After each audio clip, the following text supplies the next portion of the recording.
Continuamos con esta emisión de Tiene la Palabra Diputado. Hoy les decíamos, estamos conversando con el diputado Richard Arteaga, integra la Comisión de Contraloría de la Asamblea Nacional. Dejamos pendiente, por supuesto, bueno, esa lista de próximas funciones, ocupaciones, esas cosas que van a formar parte del debate interno de la comisión y que posteriormente seguro serán elevados pues, como temas de discusión en la plenaria.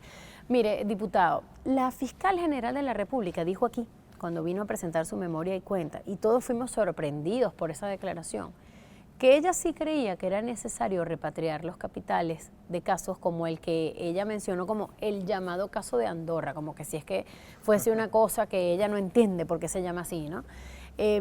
Pero más allá de eso, yo sí quisiera saber, y le pido que la escuchemos en su declaración, ¿eso realmente se va a investigar? ¿Cómo haría la Comisión de Contraloría o cuáles serían los pasos de la Comisión de Contraloría para tratar de llegar al fondo de este asunto?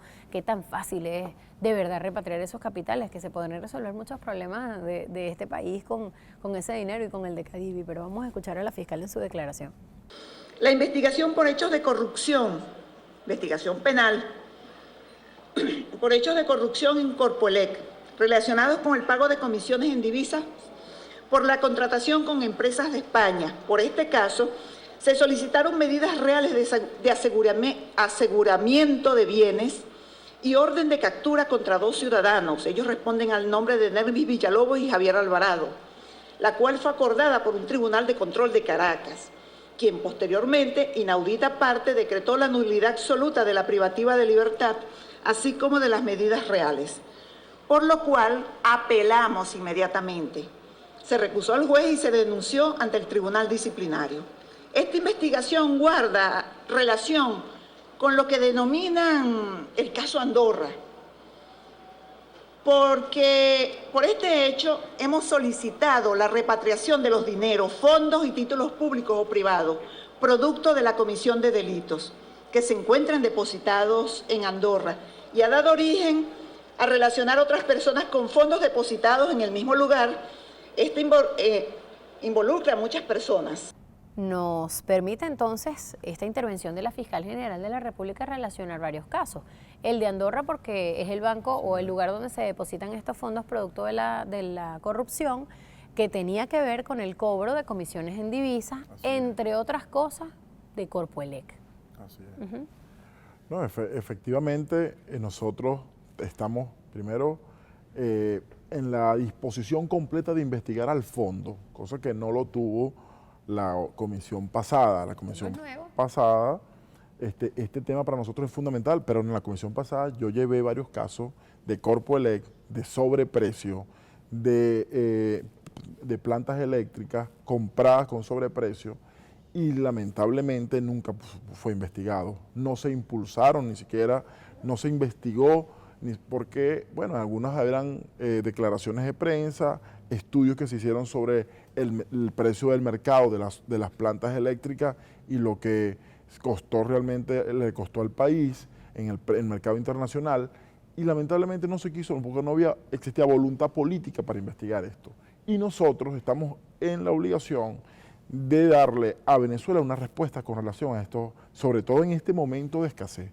Sobre todo en este momento donde no hay medicinas en los hospitales, sobre todo en este momento que la parte social y además que el salario no le alcanza a nadie para vivir, sobre todo en este momento de angustia que vive la gente para no conseguir una medicina o por todo lo que las calamidades que está pasando el pueblo de Venezuela. Nosotros necesitamos repatriar esos capitales, que vuelvan acá a la nación, que se inviertan en lo que tienen que invertirse y que lamentablemente los culpables sean castigados y sancionados por la ley. Eso, acá hemos tenido un gobierno complaciente con eso, y además que juega con la impunidad. Por eso es que tenemos cerros de casos que no han sido investigados, pero también hay cerros de casos que se quedaron a las puertas de la comisión, que no se les dio ingreso nunca. Y por eso en esta comisión de Contraloría de esta nueva Asamblea Nacional tenemos que ingresar todos esos casos que se quedaron a las puertas de la comisión porque no se le dio entrada. Muchas veces este reglamento interno de la Comisión de Contraloría establece entre uno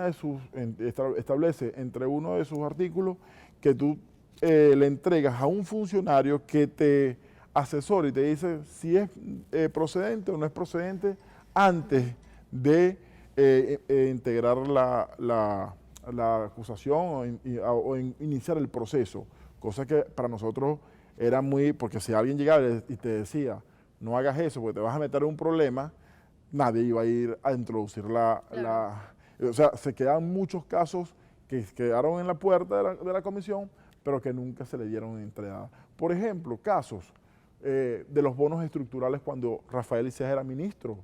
Se investigaron por 2 obras mal hechas cuando era gobernador, pero lo grueso, lo medular, que era cuando era ministro, no fue investigado, eso se quedó en las puertas de la comisión.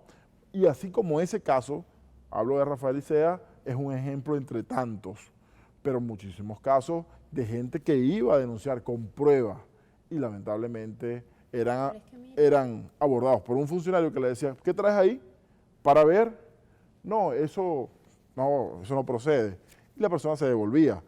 Eso acabó. Caso que ingrese a la comisión tiene que ser distribuido y tiene que ser validado por los parlamentarios integrantes de la comisión para ser investigado. Algunos, sabemos que mucha gente en épocas electorales se encargan de denunciar a funcionarios para chantajearlo, pero esos casos en épocas electorales, bueno, tendrán su filtro, pues tampoco podemos estar investigando por investigar cuando un caso es evidentemente se sabe que no tiene ningún tipo de responsabilidad penal. Pero también hay que recordar que aquí, en esta Comisión de Contraloría, incluso casos donde no había daño al patrimonio público, ejemplo, el caso Mardo, que todo el mundo recuerda, que eran unos aportes de privados a campañas electorales, bueno, fue tratado como si fuera un caso de lesión al patrimonio público. Hoy tenemos un caso en Anzoátegui, aprovecho porque vamos a pronunciarnos, un caso en Anzoátegui donde se presentaron espectáculos públicos, donde se dice que privados, y dicho por la propia declaración del alcalde Jonathan Marín, habla de que por privados pagaron los artistas internacionales en dólares. Nosotros quisiéramos saber quiénes son esos privados que se pueden gastar $1,500,000 regalando a espectáculos públicos y qué ventaja tienen. Son contratistas del Estado. ¿De dónde sacaron los dólares? ¿Cómo fue la transacción? ¿Se los dio el Banco Central? O sea, todas esas preguntas que además la ley de administración financiera le prohíbe a los privados pagar en dólares en el país. ¿Cómo fue esa transacción? O sea, todas esas cuestiones las tenemos que averiguar en la Comisión de Contraloría. Vamos de lo micro, otra vez, a lo macro, porque IPDVSA pregunta a la gente, pero al regreso.